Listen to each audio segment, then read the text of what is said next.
Sometimes the body speaks truths that words never could. The heart attack hit mid-sentence as I described her worst attack. One moment I was standing at the witness stand, trying to find the courage to tell the truth about what my wife had done to me for 8 years. The next moment I was on the floor, paramedics rushing in and the entire courtroom in chaos. But let me start from the beginning, because nobody believed me until that moment when my body proved what my words couldn't. My name is Thomas, and I married Lydia when I was 28. She was beautiful, charming, and had this way of making everyone around her feel special. For the first 6 months she was perfect, then something shifted and I spent the next 8 years wondering if I was losing my mind. It started small, a shove here, a slap there. "You're being dramatic, Thomas," she'd say after hitting me. "Real men don't cry over little things like that." When I tried to talk to her about it, she'd laugh. "Who's going to believe that tiny little me could hurt big strong you?" She was right. When I finally worked up the courage to tell my brother Mark about what was happening, he looked at me like I'd grown a second head. "Come on, man, Lydia, she's like 5'2", what's she gonna do, scratch you to death?" My sister Jennifer had the same reaction. "Thomas, I've seen how Lydia looks at you, she adores you, maybe you're just going through a rough patch." Even my own mother sided with her. "That sweet girl. Thomas, honey, maybe you need to look at what you might be doing wrong." The worst part wasn't the physical abuse, it was the psychological warfare. Lydia had this talent for making me question everything. She'd hit me, then an hour later act like nothing happened. When I'd bring it up, she'd say, "I never touched you. Are you having another episode?" Episodes, that's what she called my attempts to address her behavior. She convinced everyone I was having mental health issues. She'd tell our friends that I was going through something and needed their patience. She painted herself as the devoted wife standing by her troubled husband. The gaslighting was masterful. She'd break something, then accuse me of breaking it during one of my fits. She'd hide my keys, then act concerned when I couldn't find them. "Maybe you should see someone about your memory, honey." For 3 years, I actually believed I was losing my mind. I went to therapy thinking maybe I was the problem. The therapist, Dr. Williams, was good, but even he struggled to understand what was happening because I couldn't articulate it properly. "How do you explain that your wife is systematically destroying your sanity?" The physical abuse escalated slowly. A push down the stairs that she blamed on my clumsiness. A black eye from accidentally elbowing me during her sleep. Burns from mistakenly splashing hot coffee on my arm. Each incident had a plausible explanation that made me sound paranoid if I questioned it, but it was the emotional abuse that nearly broke me. She'd invite friends over, then spend the evening making subtle jabs about my intelligence, my job, my appearance. "Oh, Thomas is having one of his confused days again," she'd say with a laugh when I'd try to correct her lies. Everyone would chuckle along, thinking she was being playful. The turning point came during what she called discipline sessions. When I'd do something that displeased her, she'd make me stand in the corner of our bedroom for hours while she berated me. "You're pathetic," she'd say. "Look at you, a grown man who can't even stand up to his wife. Your father would be ashamed." She was right about one thing: I couldn't stand up to her. Every time I tried, she'd threaten to tell everyone about my violent tendencies and mental instability. She had spent years building a narrative about me that would make her the victim in any divorce proceeding. The final straw came on a Tuesday evening in March. I had been promoted at work and I came home excited to share the news. Lydia was in the kitchen preparing dinner. When I told her about the promotion, her face darkened. "Promotion," she said, stirring the pot aggressively. "Well, isn't that interesting? I wonder what you had to do to get that. Probably kissed the right behind, didn't you?" I tried to stay calm. "Lydia, this is good news. It means more money, more security for us." She turned around and threw the wooden spoon at my face. It hit me just below my left eye, hard enough to leave a mark. "Don't you dare lecture me about security, you worthless piece of garbage. You think one little promotion makes you something special." Then she grabbed the pot of boiling soup and for a moment I genuinely thought she was going to throw it at me. Instead, she poured it down the sink, wasting the entire meal. "There's your celebration dinner," she said. "Maybe your promotion can buy you a sandwich." That night something snapped inside me. Not anger, I was too broken for anger. It was clarity. I realized that I was going to die in this marriage, either from her violence or from the stress of living in constant fear. I started documenting everything, every bruise, every threat, every incident. I set up a small camera in our bedroom that she never noticed. I recorded phone conversations where she admitted to hitting me but laughed it off. I kept a detailed journal of every abusive episode. It took me 6 months to gather enough evidence and another 3 months to find the courage to file for divorce. When I served her the papers, Lydia's reaction was predictable. She called my family, sobbing about how I was having a mental breakdown and abandoning her. She told our friends that I was having an affair and trying to steal half her assets. The court battle was brutal.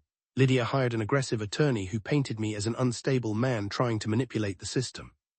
"Your Honor," her lawyers said during preliminary hearings, "my client is a petite woman who has never been violent in her life. The plaintiff's claims are clearly the result of his ongoing mental health struggles." They had witnesses. Lydia's sister testified about my erratic behavior. Our neighbor talked about hearing me yelling at Lydia. Even my own brother admitted he had never seen any signs of abuse and was concerned about my psychological state, but I had evidence. Photos, recordings, medical records from all my mysterious injuries that Lydia had convinced me were accidents. My lawyer, Patricia Hoffman, was confident we could prove the abuse. The day of my testimony arrived on a cold Thursday in November. I had been preparing for weeks, but nothing could have prepared me for sitting in that courtroom, looking at Lydia's innocent face while describing years of torture. "Please state your name for the record," the court reporter said. "Thomas Michael Harrison." "Mr. Harrison," Patricia began, "please tell the court about your marriage to the defendant." I started slowly, describing the early days, the gradual changes, the escalating abuse.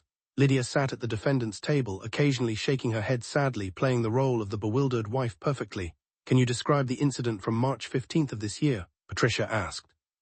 This was it, the moment I had to describe the soup incident, the threat with the boiling pot, the way she had looked at me like she wanted to seriously hurt me. She threw the wooden spoon at my face, I began, my voice shaking. It left a bruise under my eye, then she grabbed the pot of boiling soup, and that's when it happened. The chest pain hit like a freight train. My left arm went numb, and suddenly I couldn't breathe. The stress of reliving those moments, of seeing Lydia's false tears, of knowing that half the people in that room still didn't believe me, it was too much. I collapsed right there at the witness stand. Last thing I remember was hitting the floor and hearing someone scream. Later, I learned it was Lydia who screamed, not out of concern, but out of rage that I was making a scene. I woke up 3 days later in the cardiac intensive care unit. The heart attack had been massive, what doctors called a widow-maker. The stress of the trial, combined with years of psychological trauma, had literally broken my heart, but something incredible happened while I was unconscious. Patricia told me that the paramedics had found the recordings on my phone when they were checking for emergency contacts. In their rush to save my life, they had accidentally played one of Lydia's rants where she admitted to hitting me and called me pathetic for not fighting back. The entire courtroom heard it. The judge, the jury, Lydia's attorney, all the witnesses who had testified about my instability. They heard her laugh about my bruises, mock my pain, and threaten to really hurt me next time. When I returned to court 2 weeks later, everything had changed. Lydia's sister wouldn't look at me. My brother apologized with tears in his eyes. Even our neighbor approached me afterward and said he felt terrible for misunderstanding the situation. The judge granted the divorce and issued a restraining order. Lydia received no alimony and had to pay my medical bills. But the real victory wasn't legal, it was finally being believed. During the final hearing, Lydia's mask completely slipped. When the judge read the verdict, she turned to me and hissed, "You pathetic little man, you nearly died just to prove a point. Was it worth it?" "Yes," I said quietly. "It was. My recovery took months." The cardiologist said the stress-induced heart attack had done significant damage, but that with proper care and lifestyle changes I could live a normal life.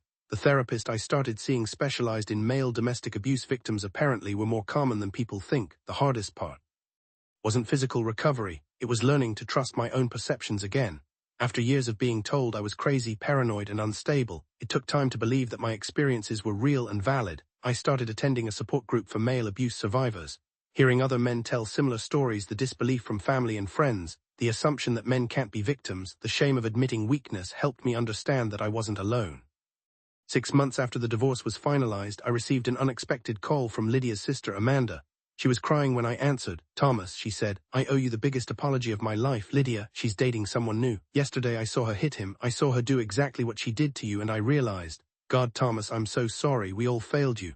That call meant more to me than the court victory. It was validation from someone who had witnessed my pain and chosen not to see it.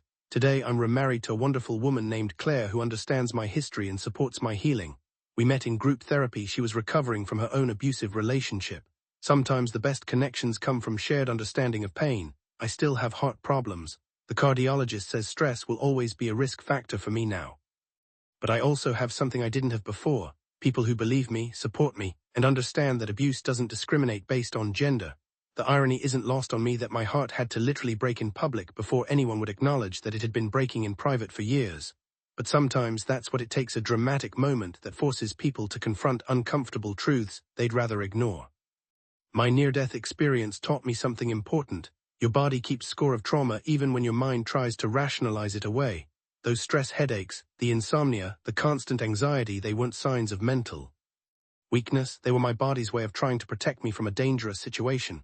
To any man out there experiencing what I went through, you're not weak, you're not crazy, and you're not alone. Abuse is about power and control, not physical size or gender. Your pain is real, your experience is valid, and you deserve to be believed. And to anyone who has dismissed a friend or family member's claims of abuse because they didn't fit the typical narrative, please reconsider.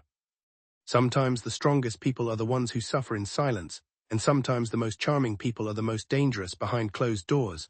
The heart attack nearly killed me, but in a strange way it also saved my life. It forced the truth into the light in a way that years of words never could. Sometimes your body has to speak when your voice isn't loud enough to be heard.